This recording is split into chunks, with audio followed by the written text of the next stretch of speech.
আমার টিকটকে যত ফ্যান আছেন তাদের উদ্দেশ্য কয়েকটা কথা বলো ভাই, দয়া করে প্লিজ ভিডিওটা উপর দিকে টান দিবেন না, আমার কথাগুলো একটু শুনবেন। যে কথা হলো এটাই, আমি সারাদিন খাওয়া দাওয়া করতে পারি না, আমি একটা অসুস্থ মানুষ।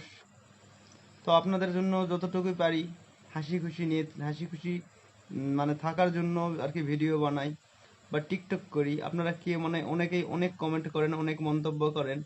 আসলে ভাই আমার মানে বেশি দিন আমার দুনিয়াতে হয়তো বা আমি থাকবো না, আমি একটা অসুস্থ মানুষ, আমার অনেক অসুখ আছে ভাই। তো পারলে আশা করা যায় যে আমার যদি আমার অজান্তে আপনাদের কাছে কোনো কিছু ভুল করে থাকি ভাই, আল্লাহর ওয়াস্তে আমাকে মাফকে দিন ভাই। কারণ মনে হয় আমার শরীরের গতাগতি খুব ভালো না, আপনারা দেখতেছেন। আমি এমনিতেই মানে টিকটক বানাই যে নিজে ভালো থাকার জন্য বা ভালো লাগে বিধায় বানাই।